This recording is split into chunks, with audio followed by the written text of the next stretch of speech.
Hey, good morning. This is Mayor Valensky with Driving Markets. Okay, so the markets yesterday were flat in anticipation of the interest rate rise from the two-day meeting of the FOMC. The Federal Open Market Committee is meeting yesterday and today. And at, let me work it out, at 7 o'clock UK time, we're going to have a result. Now, we're talking about a 50 basis point increase. Let's just focus on that. There is a slight chance that will be 75 basis points. However, the consensus of opinion, 99.1% views that's going to be a 50 basis points. But the question is where we're going to go from here. What is the Fed going to do to impact inflation going forward? All right, so it's got several chances, it's got several opportunities, several tactics it can use. Number one, it could increase every meeting, which I think it will do, 50 basis points till the end of the year. And as a result of that, you're going to have rates at around about the 3.5% interest rate in the States. However, it could also take other action, which I mentioned earlier on. Excuse me, just got to get a drink, excuse me. It's got to take other action later on, where it could be in between meetings. It could also raise rates. Remember that the rates have been low now for the last, how long? The last 10, 12 years, we've had low to flat to zero to flat rates for the last 10, 12 years. And that's caused a huge amount of money to flow into financial markets and into real estate, purely because people have got nowhere, investors have got nowhere to put their money. So therefore, that has pushed markets up.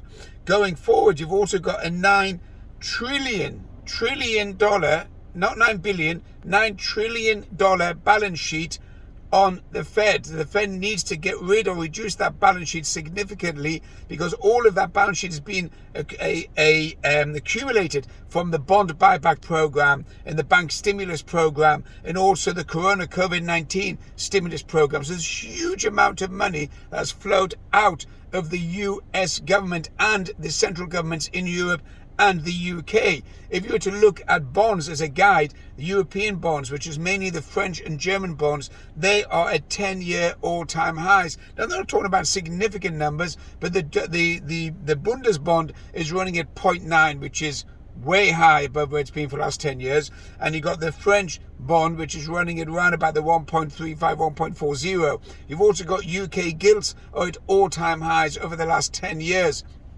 You got US Treasuries running at 2.99%. They came off slightly off yesterday as the markets began to anticipate that there will be probably an interest rate rise. There'll be a flow of cash into the banks. Now, yesterday there was an upgrade by some of the banks. JP Morgan was upgraded yesterday, so those shares went up. But I'm talking about the macro going forward, not on a daily basis. So you've got one factor. One of my colleagues who comments every day on my YouTubes and sends me WhatsApps. He said we've got a couple of things that you need to take into account besides the Goldman Sachs report yesterday, that they don't think the US is going to go into recession. And what they reported as follows. They said what you've got is you've got a lot of money sitting on the sidelines for the new quarter in April from companies like Vanguard, he mentioned, all the other institutional funds that are sitting there to pour money into the market. And the other factor, which I've mentioned also, we discussed, is full employment. It's quite well known economically. When you've got full employment, then you're not going to have a recession, or the likelihood of recession is reduced.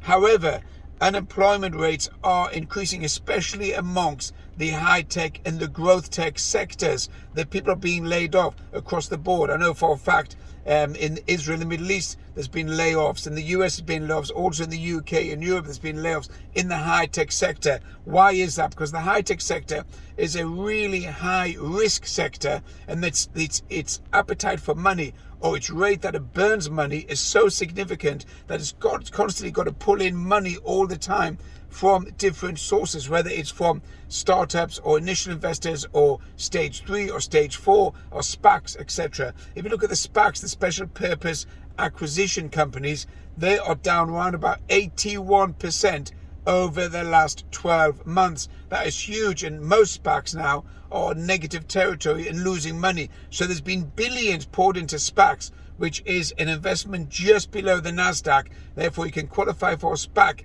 and you don't have to have all the requirements for the NASDAQ. And as a result of that, private investors have poured money into SPACs. They've burnt the money's gone, the startup has not worked well, and that is a huge losses that have been affected into the private sector. So there's not enough money flowing into the NASDAQ in SPACs and the growth sector, and that's going to lead to layoffs. So there could be a starting point of redundancies starting with the NASDAQ. As I've said many times, the growth over the last 10 years has been NASDAQ driven, and the recession and the downward spiral will be NASDAQ driven. As the NASDAQ falls, it'll pull down the rest of the markets within the financial periphery.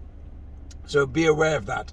Also, you've got to look at the foreign exchange. You've got the dollar. The dollar's going to get stronger over the next 6 months to a year, purely on the back of the Fed's attitude towards interest rate, which is crystal clear, whereby in the UK and Europe, it's not crystal clear. They haven't said we're going to aggressively raise rates. They've just raised rates, not Europe. In UK, they've raised rates, and there's speculation. Will they raise further? Will they not raise further? The pound is significantly down on the back of speculation if rates will eventually go up, because the UK may go into recession, and Europe has stated clearly, Christine Lagarde, that they don't want to raise rates because they feel as though that the inflation, they'll come out of inflation will get under control without raising rates.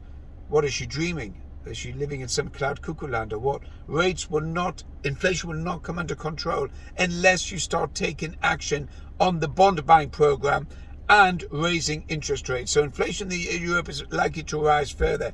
As regards shares, I'm a big fan of Tesla, but Tesla, I'm a buyer at 720 to 750. I'm not a fan of Facebook. I think Facebook has got a long way to go downwards. I think it's going to go to about $150, $130 a share on the Facebook. So those people are holding Facebook, quoted as Meta. I think that's going to be a downward spiral. What else have we got? Cryptos are down. Bitcoin is going to sell off. It's going to go down to the 32,000 level, and from there we'll see where it goes. It might bounce up. If it breaks below 32,000, then you're talking further south. Mayor Walensky, driving markets. Have a good day.